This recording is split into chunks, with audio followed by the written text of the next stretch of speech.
हुदहुद परिंदे का जिक्र हजरत सुलेमान अलैहिस्सलाम की दास्तानों में वाज़ह तौर पर आया है। मलका बिल्कीस की सल्तनत की खबर भी हुदहुद ने ही हजरत सुलेमान अलैहिस्सलाम को दी थी। चरिंद परिंद से बात करने और इनकी बात को समझने की ताकत हजरत सुलेमान अलैहिस्सलाम को खुदा से मोजज़ाती तौर पर मिली थी। हुआ यूं कि एक दिन हजरत सुलेमान अलैहिस्सलाम अपने दरबार में तशरीफ़ फरमा थे। दरबार की रौनकें अपने अरूज पर थीं। जिन्नो इंस क्या चरिंद क्या परिंद सभी आपकी खिदमत में पेश थे। इस दिन परिंदे अपनी खुदादाद सलाहियतें बयान कर रहे थे। बारी आने पर एक हुदहुद आप अलैहिस्सलाम से मुखातब हुआ और कहा, ए हजरत, मैं उड़ते हुए बुलंदी से ज़ेरे ज़मीन पानी का अंदाज़ा लगा लेता हूँ कि ये कितनी गहराई में है। पानी की खासियत क्या है, ज़मीन से निकल रहा है या पत्थर से रिस रहा है। हजरत सुलेमान ने यह खूबी सुनकर हुदहुद की बहुत तारीफ की और मुकर्रर किया कि बे आप सहराओं में तू हमारे हर अव्वल के साथ रहेगा ताकि पानी की खबर होती रहे। वीडियो को शुरू करने से पहले वीडियो को लाइक, शेयर और चैनल को सब्सक्राइब ज़रूर कर लें ताकि तहकीक के सफ़र में आप हमारे हमसफ़र बन सकें। कौवा भी एक तरफ बैठा हुआ ये सारी गुफ्तगू सुन रहा था। जब कौवे ने यह सुना कि हज़रत सुलेमान अलैहिस्सलाम ने हुदहुद को हर अव्वल में शरीक होने का इजाज़ दिया है तो इस पर हसद गालिब आ गया और बिला इख्तियार बोल उठा, ए हज़रत, हुदहुद ने झूठा दावा किया है।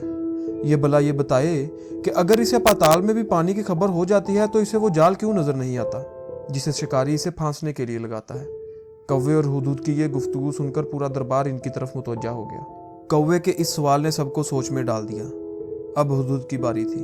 हुदहुद बोला, ए हज़रत सुलेमान अलैहिस्सलाम, ये तकदीर और इल्म का मुआजना कर रहा है। इल्म वो नेमत है जो खुदा ने मुझे दी है और मैं ज़ेरे ज़मीन पानी का पता चला लेता हूँ, और तकदीर मेरा नसीब है जो मेरे रब ने मेरे लिए लिखा है, इसे मैं बदल नहीं सकता।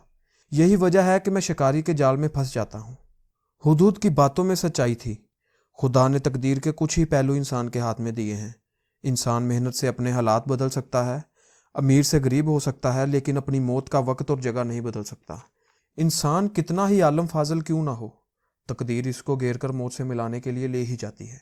हुदहुद ने अपने ऊपर लगने वाले इल्ज़ामात के खिलाफ बड़ी जामे दलील दी थी। हुदहुद की इस दलील ने कौवे को लाजवाब कर दिया।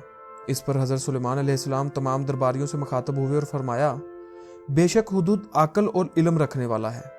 बे आप सहराओं में हुदहुद ही हमारा साथी रहेगा। इस तरह हज़रत सुलेमान अलैहिस्सलाम ने हुदहुद के इल्म और हुनर को सराहा। हुदहुद की दलील के बारे में आपका क्या कहना है? कमेंट्स में ज़रूर बताइएगा।